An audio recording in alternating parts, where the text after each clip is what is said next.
watching NotesIn9. Hello, and welcome to NotesIn9. I'm David Leedy. Episode 182, XPages in Java from start to finish. Buckle up, this is a long one. Okay, no fluff today. We're going to get right into the show because this is a long show. It's a long demo. It's about 55 minutes, but it needed to be. I did not want to break this up over multiple shows. I wanted once and done. You can fast forward. You can do whatever you want, but we go from beginning basically to end. I already made the app, but we're going to go through every piece, every line of code.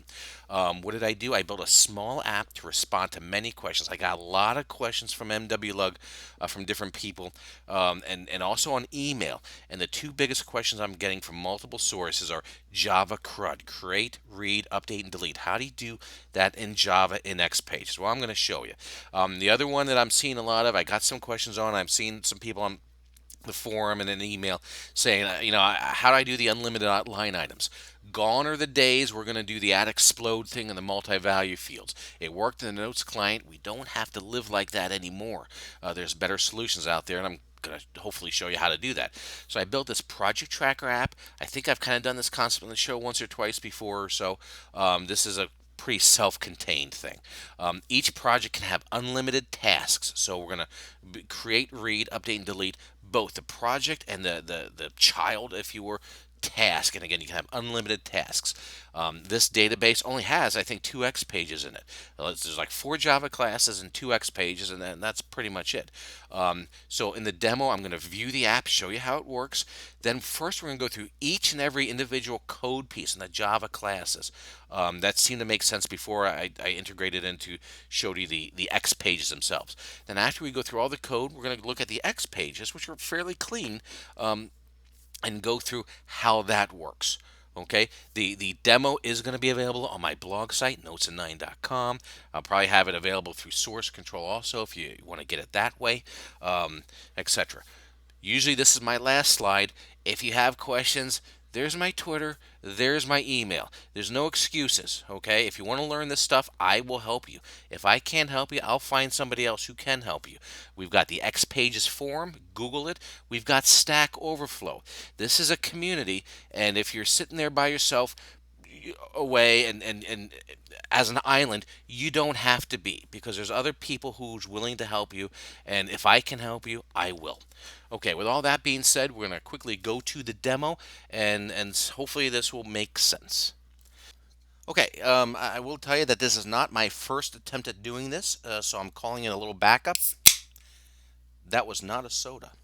Okay, so what we're going to do here is we're going to do this demo first of what the website's going to look like. Then I think I'm going to try to go through all the code bits, the Java code first before we look at the X pages. And some of the earlier takes, I was going to the X pages sooner, and I thought that might was confusing things, or at least there wasn't a good flow there. So we're going to try this, and hopefully this one sticks. But first, let's look at the app. So we're going to bring up our browser, and that is not what I want. I want this thing. I'm going to sign in. Okay. It's a project tracking app. I think I've done this concept kind of on the show before. I'm doing this with only 2X pages, and there's a couple Java classes. There's not a lot going on here for as busy as it is. So we have the ability to create a project. So let's do a new project. And I'll note that there's no URL tag here that says this is a new document or anything like that. These are not editable fields. We can type in a priority, a due date. Yes, this probably should be a combo box, but again, baby steps here. By NHL 16 for Xbox One, because really you need to have that task in here, or that really should be a project. Okay, and I can save this. Now note, now we're in read mode. So we started in edit mode, and now we're automatically back into read mode, and we can change that at any given time. We can type a new task.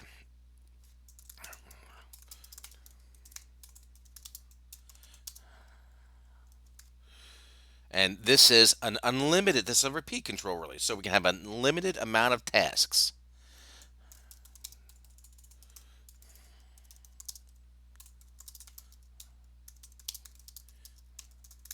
Okay.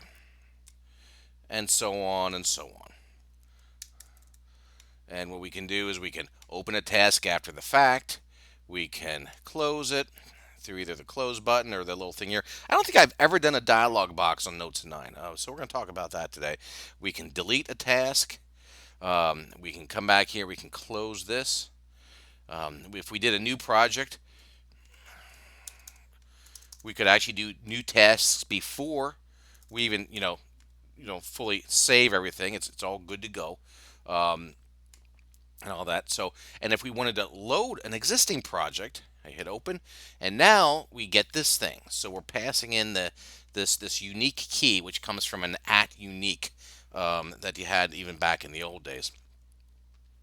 And if we change this to something that was not valid, hopefully it'll look nice and say the project was not found. So I'm not using any XPages, that built-in stuff like that, open document, edit document. I'm not using units. I'm not a big fan of units. I just never took to units. I like my @uniques. Okay, and that's basically the app. So we have basic CRUD, create, read, update. Oh, did I do an update? Probably not.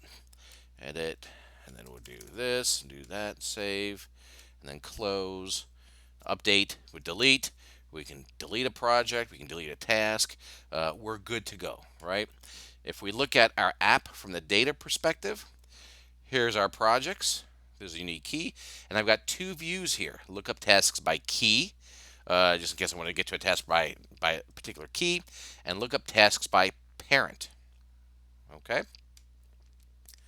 And that's basically that. So let's start digging into some of this stuff. This application, if we go to our XSP properties, I am using Bootstrap. I've got the latest extension library going on, and that's going to come up a couple times. And I am using the OpenNTF Domino API because that just makes Java programming easier. Now, if you can't get the API installed on your server, I've got some comments in there where some things are gonna be different, and I'll try to flesh that out in the future.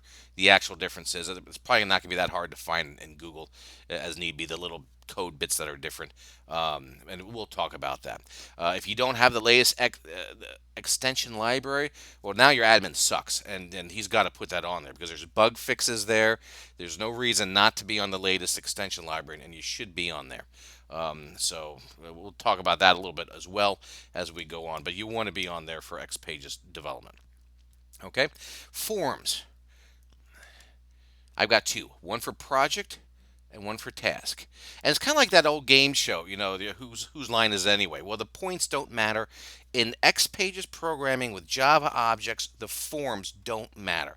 And even in XPages itself, the forms don't really matter as much or so. So I can, here's my task form.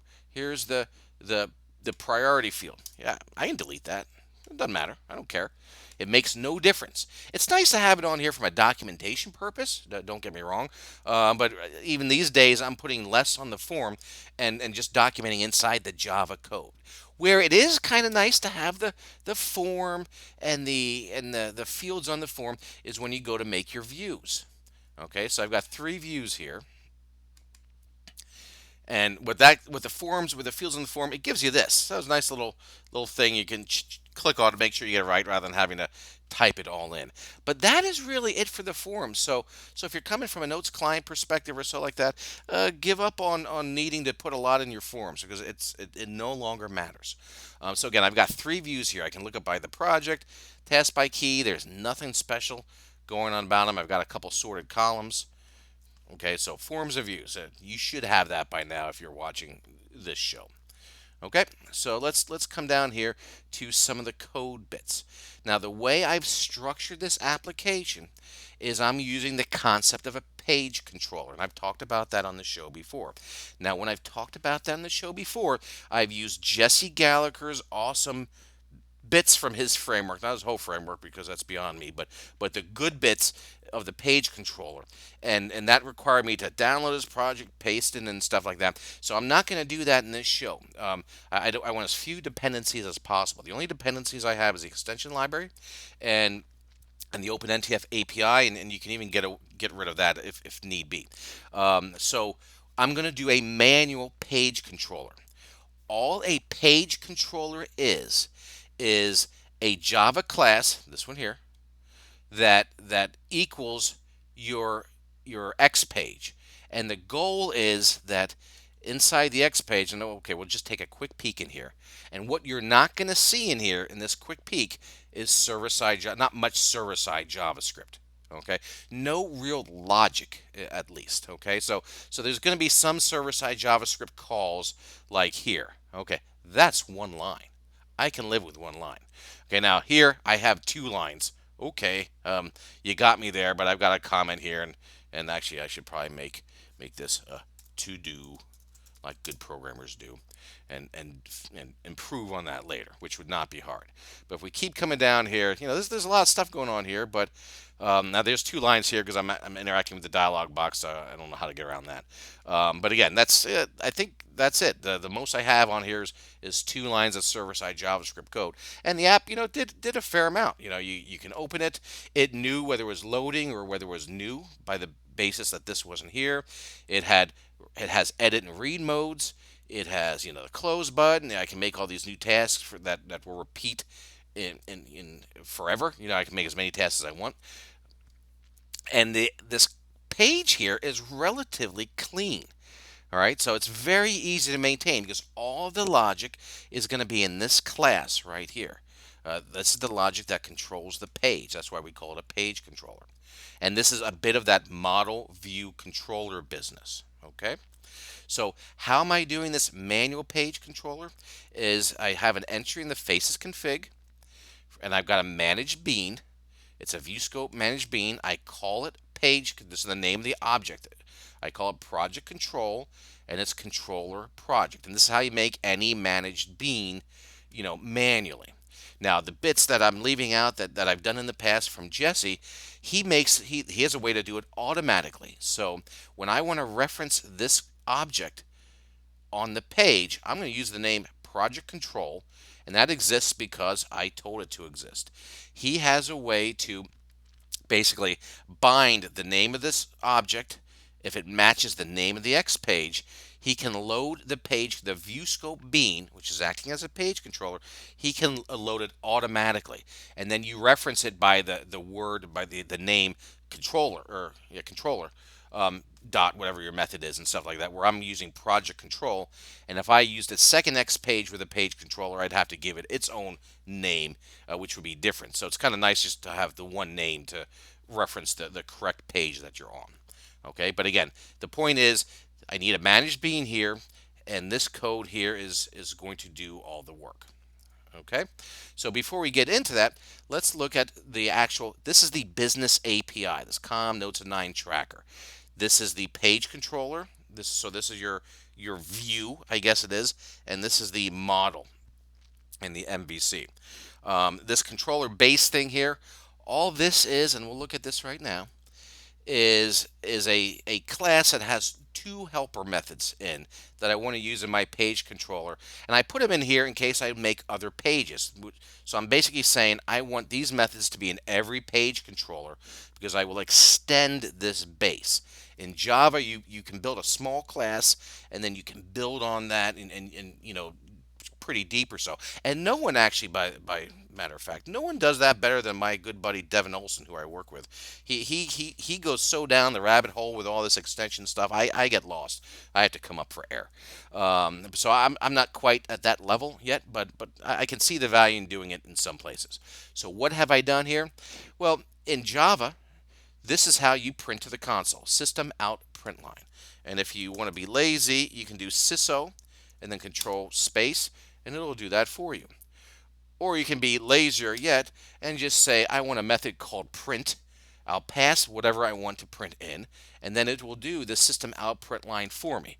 So now I can use the same term that I use in JavaScript, or just that I'm just more comfortable using, print my message.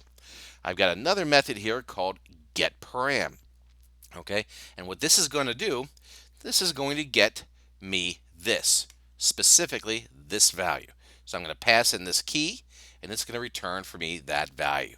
Okay, now the way you do that is with this param object. Param is a global object. If we come in here to our next page and we go into, of course I picked the most wrong one to look at. If we go into our server-side JavaScript anywhere, reference global objects, here's all these global objects, and here's param. This is where your request scope is. This is where session scope is. This is where view scope is. And I might have a couple others because of the API and the extension library and stuff. So there may be some that I have that you don't have depending on what you're running. Okay, so what a variable resolver is just a method that will, wherever this guy lives, it's gonna find it. And sometimes that can kind of cause you problems if you have two things of the same name and stuff like that. So there's a package called extlibutil, and this has a method called variable resolver and param, and this is called casting. So this function has no idea what it's going to get. It could get any kind of object, any kind of value to it. So what this is saying is I am telling the compiler that it's going to come back and be a map that has a key of string and a value of string, just like session scope and request scope and all that stuff. And then this is where I actually have my variable, which is of the same type that I'm telling the compiler this thing's going to return. So if I get any of these things wrong, it will let me know. But this allows me to get that param into Java. And then, oh, this is fairly easy. I'd say if my map contains key, if it contains unique, then I'm going to do get that key, just like session scope dot get. And if not, I'm going to return just a blank string.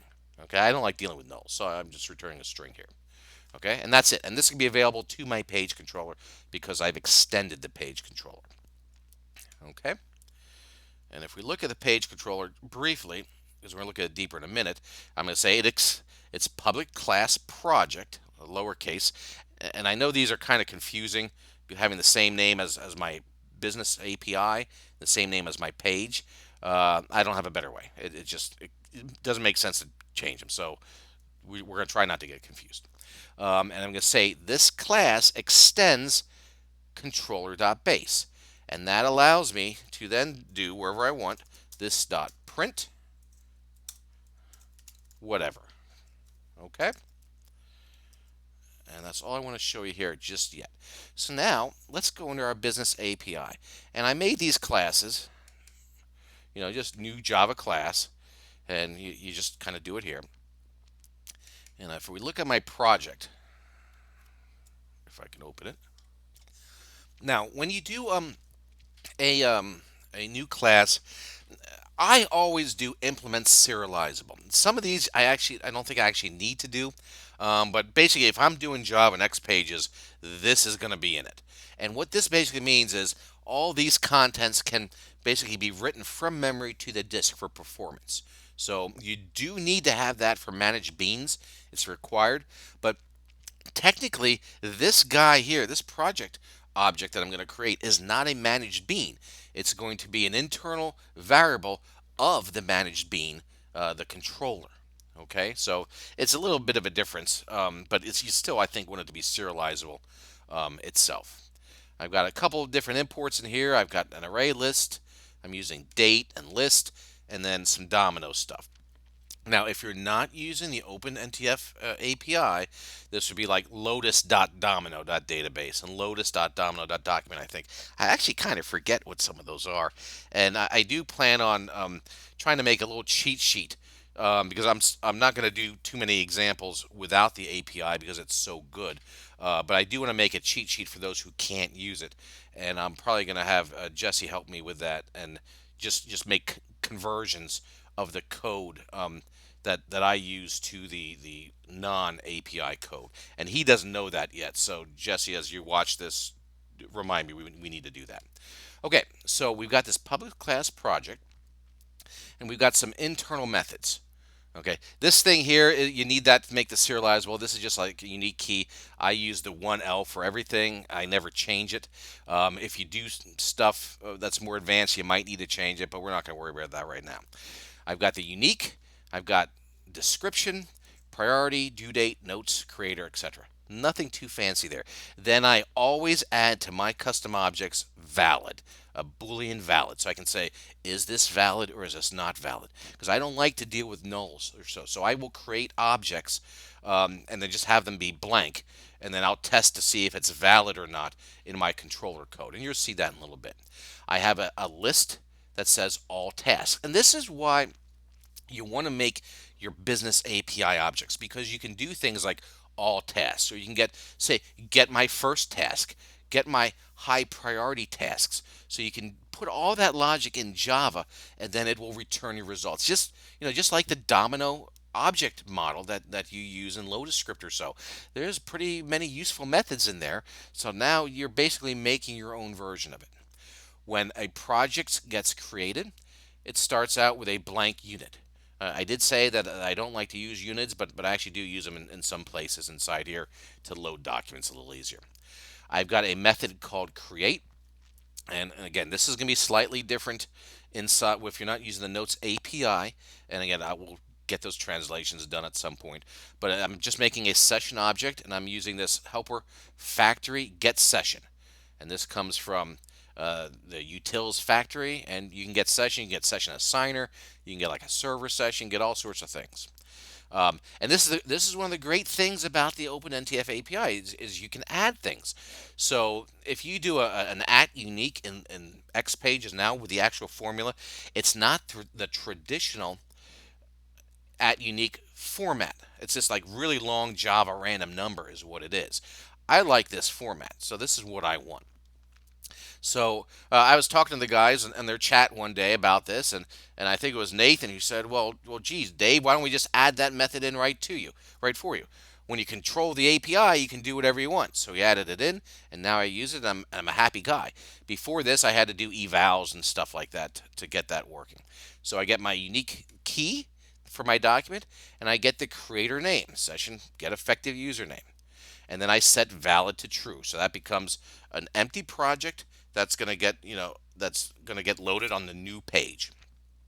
If we come down here, now sometimes you have to load projects. So I've got this load method, and it takes a key, the unique key. And I could have probably done this as a unit or so, but again, there's 100 ways to do everything. So in my load method, I get my session, I get my database, I get my view. Kind of sounds like Lotus script. I do view, get document by key. Now this is deprecated in the API because technically it should be, if you think about it, it should be first document by key because you're only getting one.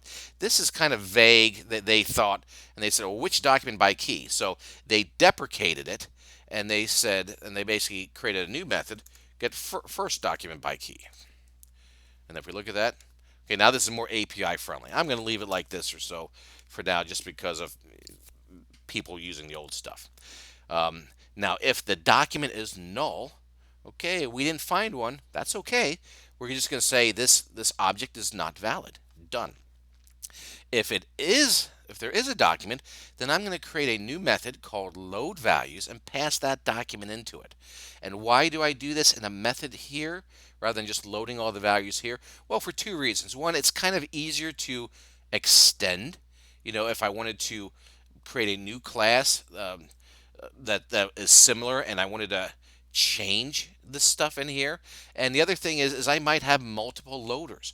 I might have a load that takes a document and I want to pass that document in and turn it into an object or something else, or a notes view entry. So it's just kind of easier. It's a better practice, I think, to do like this. Okay, so I go through, the document gets to load values, and then this is the internal variable that you saw at the top, and I just call them the methods: get universal ID, get item value string unique, get item value string description, etc. This I think is specific to the API. I'm not sure. I think it is, and this is just a way to get a date. You can just say it this way. If without the API, I think you need like 2 lines or so. It's a little more effort to pull the date in from the document. Notes creator, and then I say valid is true, and then I return in this boolean. I return this dot valid. Okay, so that's not too hard, right? So we're just loading the document. All right, what else do we have? So then we have to save the document. These objects never hold on to the notes document. There's no notes document up here, and you don't want a notes document up there because it's not serializable, okay? So the way this stuff works is you only use Java to interact to pull the information from the database and save it. So we pull the document when we're loading, and then we're done with it. Same with saving. We're going to get our session, get our current database, and then here I'm going to actually use the unit because it's a little easier. And if there is no unit, then I'm going to create. It's a new one. Obviously, it's never been saved. Then I'm going to create a document.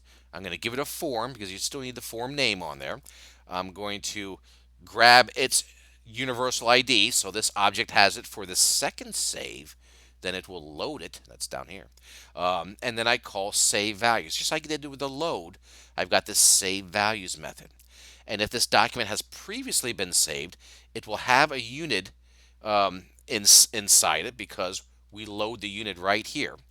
So this is one way for me to know that it's been previously saved. So here I will do get document by unit, pass the unit into it because that's the fastest way you can do it.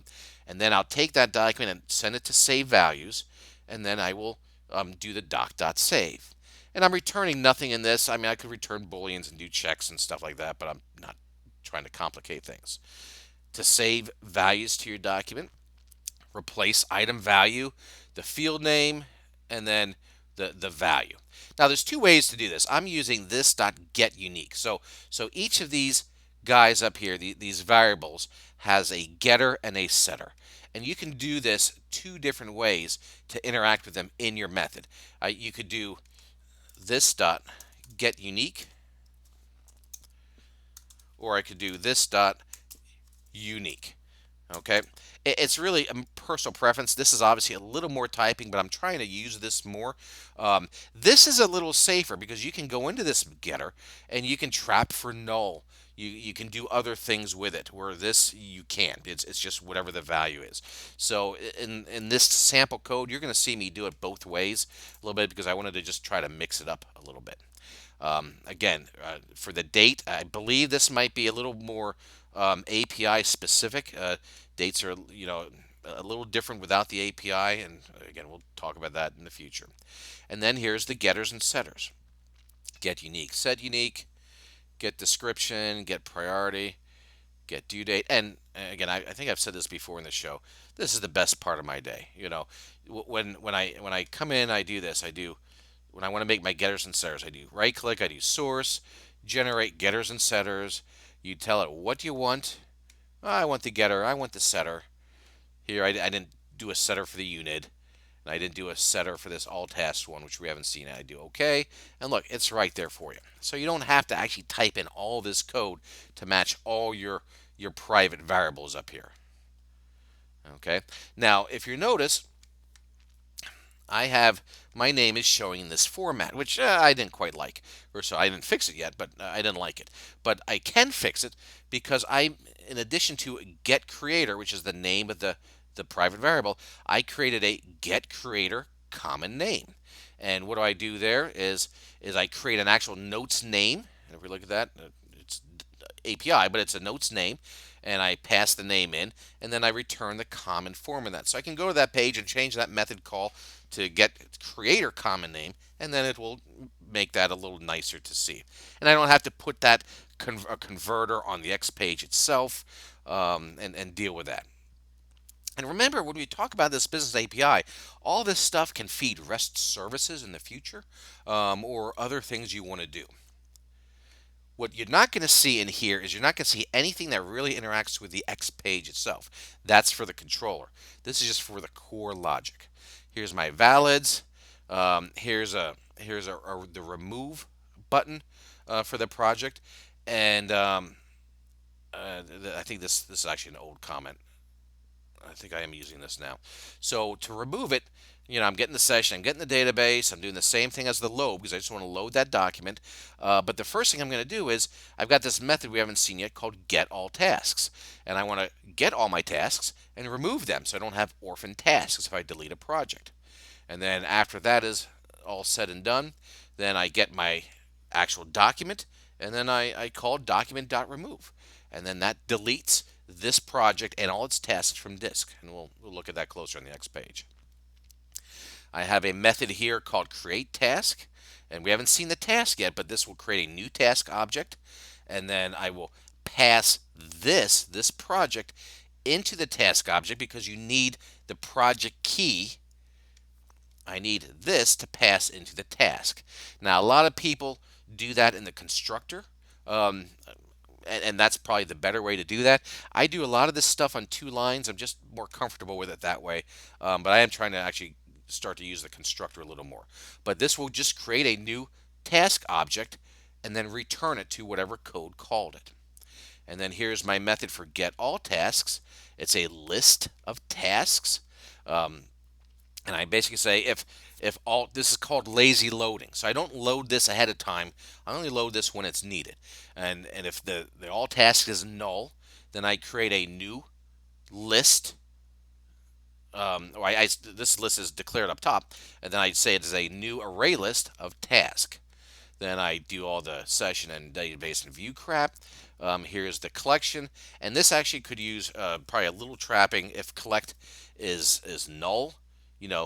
Just return. And let's do that if collect, because this actually caused me an error earlier, which I fixed a different way. And this should be 2 equals.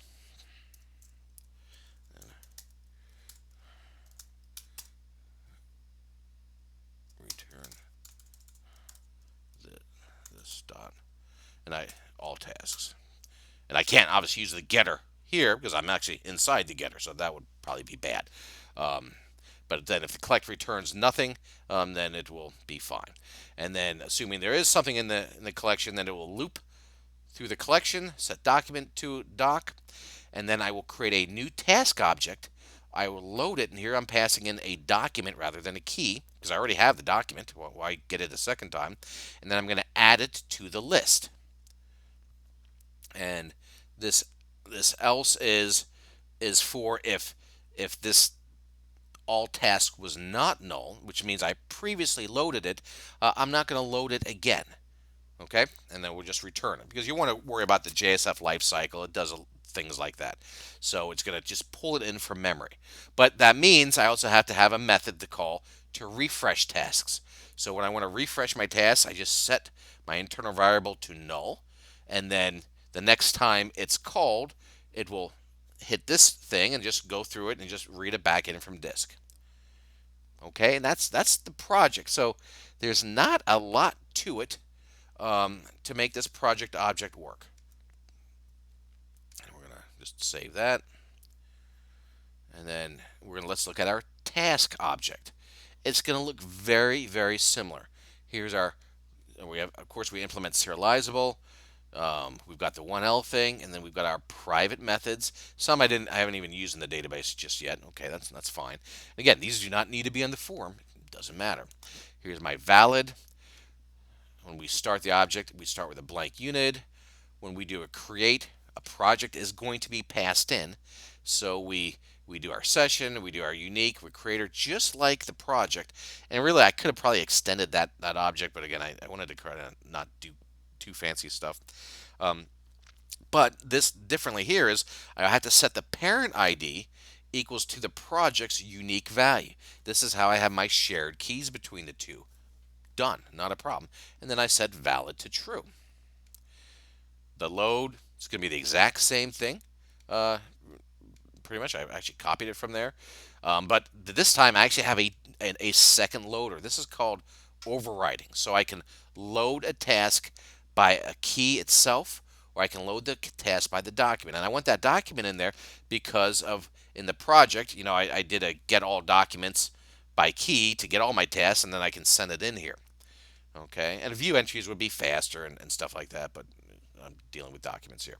And then I pass that to my load values. Same as project. Save is basically the exact same thing. Save values is the same thing.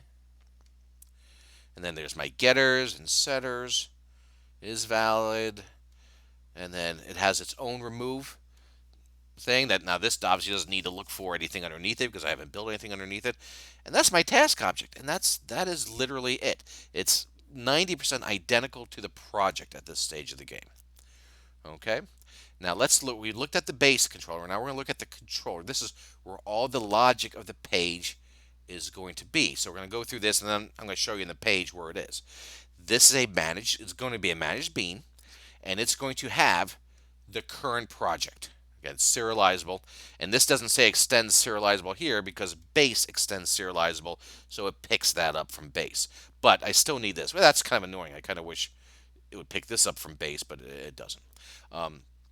So I've got valid. I want to know if basically my page is valid. I've got a current project. I've got current task, and I've got read only. Back in the day, when I was working with XPages and server-side JavaScript, I would end up having like all sorts of view scope variables for rendering and stuff like that. And I'm setting everything in view scope for rendering and for this and that and different page states. There are no view scope variables anymore for that. You just make them as methods inside your controller. It's a lot easier. It's all in one place. It's so much cleaner. Okay, so let's take a quick. Well, we'll stay here for now. So when the page loads, it's going to call PageInit. Okay, so initialize the page. And that's going to be in the before page load. And what it's going to do then is it's going to use that base and get the unique parameter.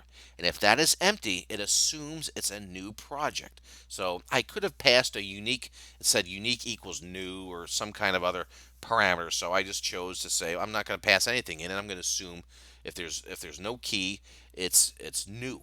Okay, and then I can print to the console, and then I create a new project. I call create on it. Again, I do it in 2 lines because I'm weird. And then I say this read only equals false. So this is controlling the read only or the edit mode of the page. I call it read only because that's the property name in XPages. And if it's new, obviously you're going to want to edit it, right? Okay, if it's not empty, so there is a value, I print the key to the console, I create my project, and I then load that value, and I could have saved that earlier and stuff like that, and then it's done, and then this valid, which is the controller valid, will equal whatever if the project is valid. So I take that boolean project is valid and I pass that back to the controller.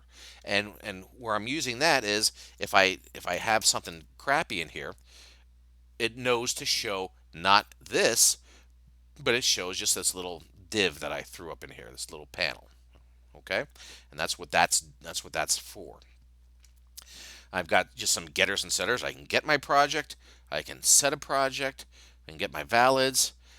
Here's the removed where I delete the project, and what happens there is I pass a key. I'm passing a key in, so I have to load that project into this temporary variable, and then if that project is valid, I do a double check there. Then I call the remove, and that will delete itself and any children or any task associated with it. And notice at no point in this time did I say response documents. There are no response documents in XPages. I almost never say this, but if you're using response documents, you're doing it wrong, unless it's a pre-existing app where they have to be there. Because if we look at this, okay, so we've got project documents, we've got task documents, and we've got the source code.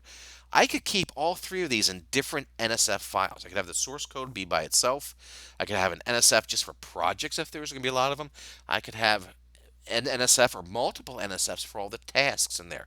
So you can really break this stuff up, and you can't really do that if you're married to response documents and stuff like that. And there is good reasons to at least keep your source separate from your data. But of course I didn't do that here because I'm lazy. So here's more getters and setters for the read-only version. I have a new task method that just basically calls the current project and say create task. Okay, now I've got a new task where I take that new task and I set it to the current task of the controller. And how that kind of looks. And let's just close this, and I think I'm lost here. Okay, so what that basically is this dialog box. This dialog box is programmed to look at the current task. So it works with a new guy like this, or it works with an open because this is only talking to the controller and saying all these values come from whatever the current task is. And then as I interact with this dialog box, it will move a new task or an existing task into this current task variable. Okay, and that's what this is doing here. So here's the new one, and here's the current task, where I'm actually passing the task in and saying, okay, I'm going to make this the current one, and then the dialog box will know to use that. And here's an open task method.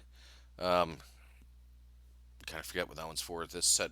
So that's just this. This is the open button, basically, I believe. Um, Here's the task save button. So again, the dialog box is. I mean, I could have done this. I could have done this. Save this task. This button here. I could have just had the task save itself because I've got a hold of the current task.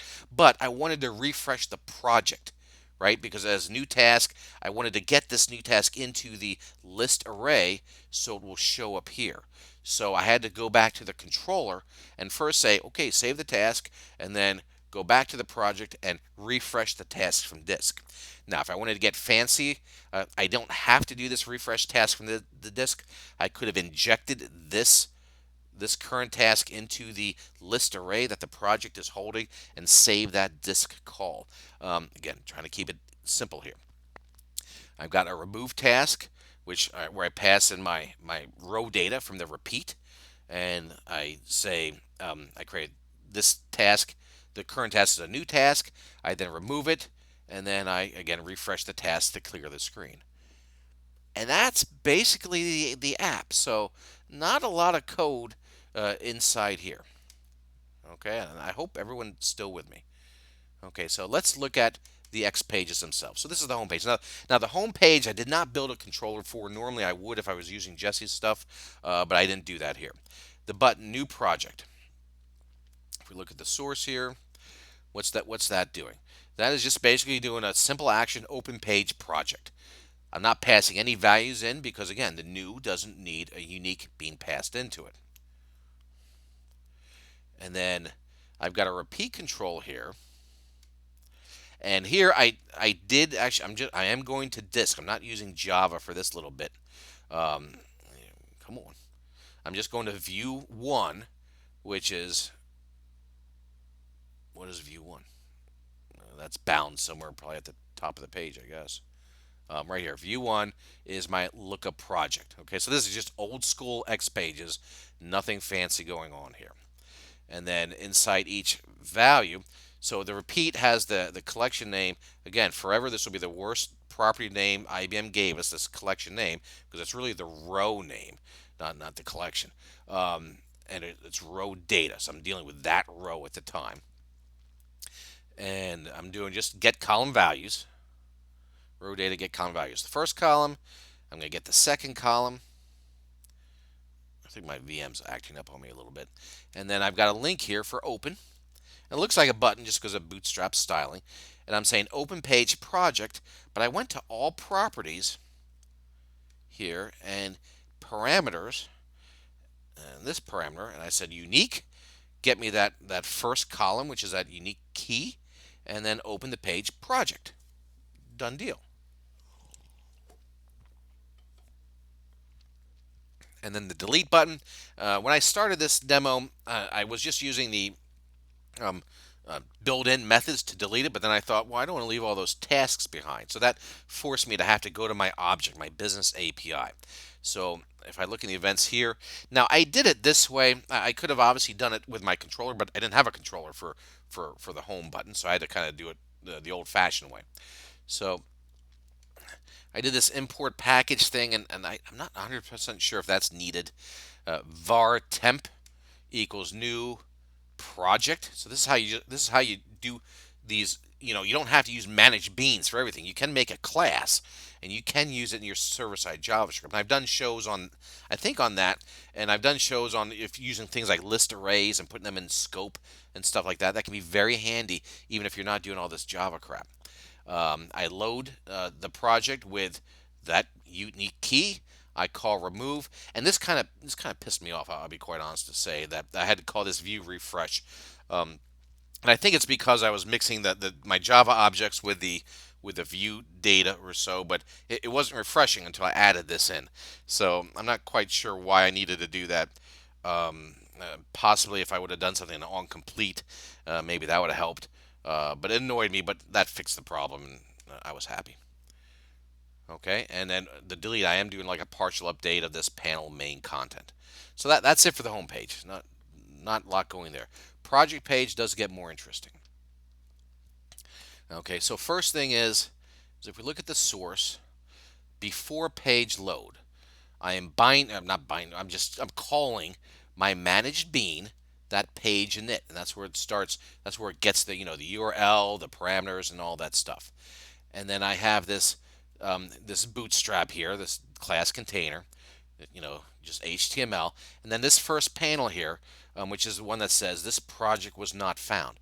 But that's only going to be rendered if the controller itself is not marked for valid. This is negates it. So this is all EL, expression language. So again, inside here, there was a boolean for read only to represent the controller itself, and that gets set based on the project. If it's empty, um, no, that's read only. I'm talking about valid. Here, did I say that right?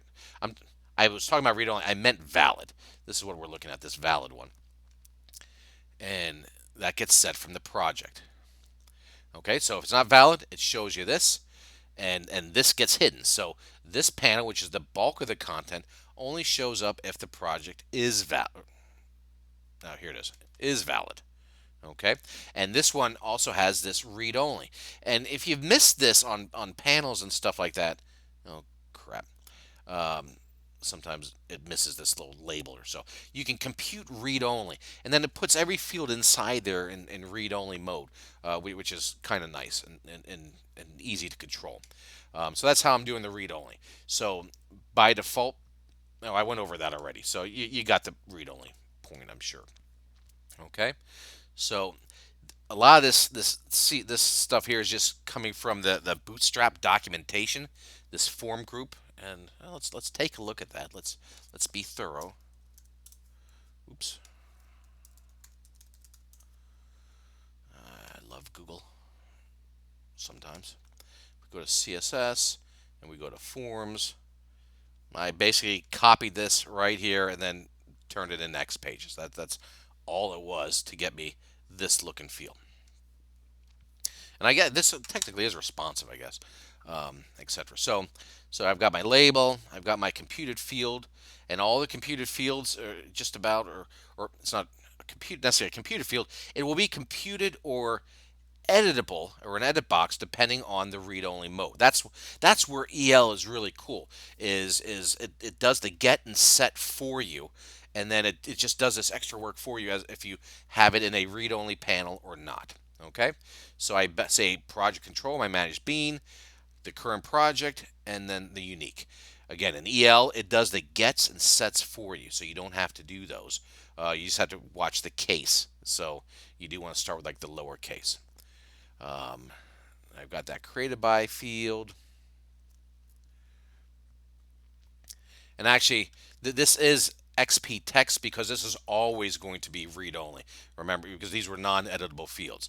The input text is the thing where it will turn it into XPText if it is read-only. So hopefully that's not too confusing the way I presented that.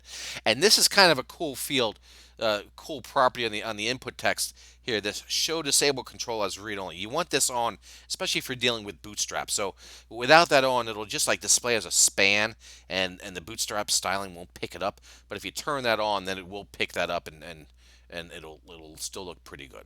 So again, it's just a field, nothing special here. This guy here has a time and date field, so I do have a converter on here for time and date. There's the description. All these are the same. Here's my panel with my buttons. Okay, so this is my. Let's come back here. So I should have an edit button and a close button, and the edit button turns into a save button, um, and then the close button is just there. So the first button here is the edit button, and it's only rendered if you're read only because it only makes sense. And what does it do? You do need JavaScript to call your Java methods. There's probably a way around it. This is not a problem, especially when passing in a value. So all this is doing is changing the mode of the controller to say it's not read-only anymore. Set read-only false. And then that will activate basically this read-only renderer. So now the save button will be displayed. And when you hit save, again, this is the most JavaScript I have in here, and I could eliminate that if I wanted to, I'm sure. I'm just saying project control, get the current project and call its own save method, and then change the read-only property back to the way it was. I've got a button here for, what is this one? This is the close button. And all this does is go back to the home page. Okay, not the best UI, but it works. Okay, now I've got this new task panel. Let's come back in here to see where we're at. So now we're at this part of the page. There's a button called New Task. It's only rendered, actually this whole panel is only rendered if the current project is valid. And I originally missed that, and I had that on the button, but then I got an error um, when I put in a bad thing on one of the earlier shows.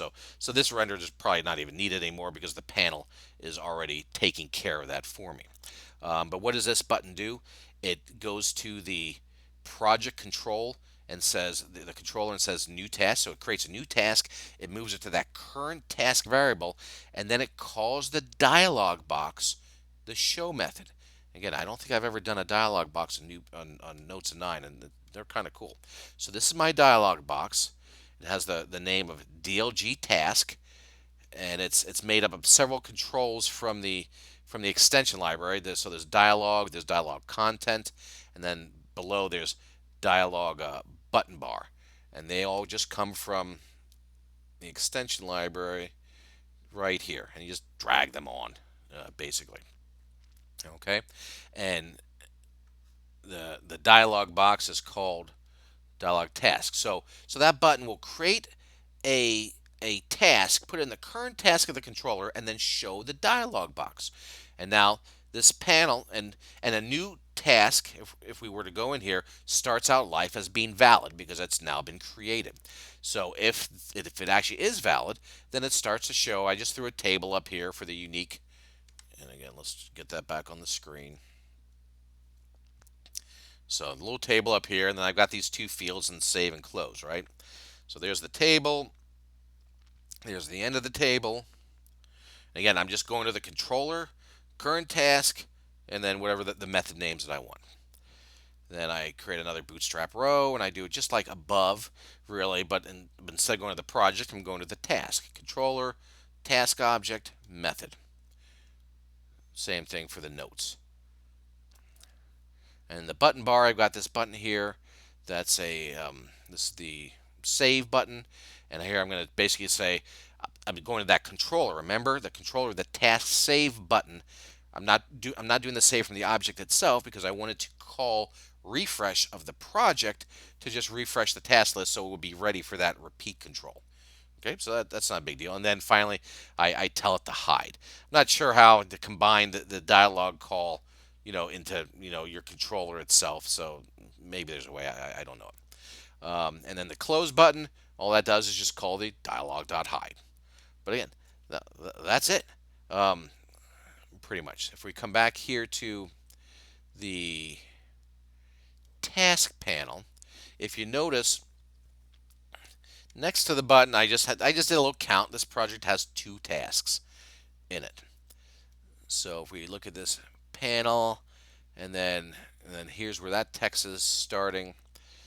This project has, and then I've got a computed field here, and this is a little longer. It's the controller. I get the project. Now, I am actually using server-side JavaScript for this whole thing. And the reason I'm doing that is there's no get size. The actual method name is size for a list. So this returns a list, and I'm calling the size method. And EL expects this to be a size. So if I did this in EL, it would not work. So if you wanted to actually use EL, you'd have to basically make your own method in the project to return this count. And then you could use EL, but I wanted to show it to you this way. So sometimes you just suck it up and use server-side JavaScript. Who cares? It's just another tool in your toolbox, as Paul Calhoun likes to say. And he's right about everything but barbecue. Anyway, so here's a repeat control. I'm not sure if I've shown this on Notes9 really, but this is the proper way to make a repeat control, and I hate it. I hate having to do this. I basically cut and paste a repeat starter template in for that because you have to use this facets stuff, and you for the footer and the header and stuff like that.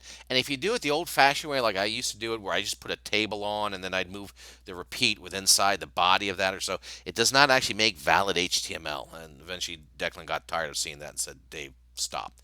So I did. But what this repeat is being fed by, and this is where it does get cool, because again, it's just EL again, right? So let's even look at it here. Project control, current project, give me all my tasks.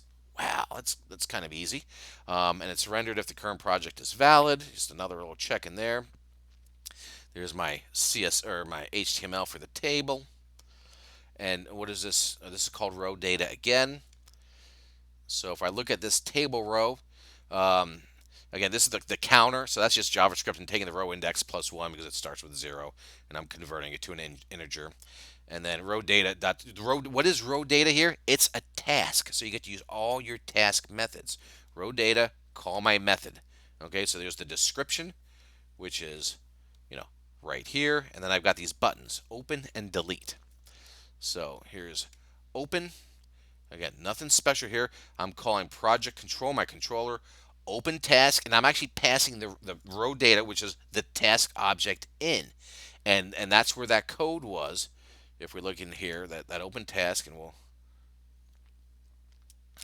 open task. And it's taking that task and it's just saying set this to current task. I could have easily said this.current task equals my task. Okay, tomato, tomato. So that's how I take that task, I load it into the current task, and then the dialog box, that's all the dialog box works with, whatever the current task is. Delete, same thing, controller, task remove button, I called it there to just try to make sense of it, and then I pass that row data in, and then it calls the delete method. And that, my friends, is Java CRUD, using Bootstrap, that we can create, read, update, and delete, and we can have an unlimited amount of line items for. Again, these topics I've gotten a lot of requests for by multiple different people, so I wanted to get this out. I hope this makes sense. I will be having this database available on the blog post specifically, and probably via source control at some point as well too. If you do have any questions, please go to, you can email me, but you can go to the XPages forum, you can go to Stack Overflow, and we will get you help on this concepts. Okay, and that's the demo. I thank you for your time. If you stuck it out, I really hope it helped you.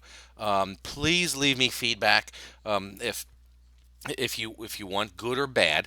And this is my contact information, and I thank you for your time.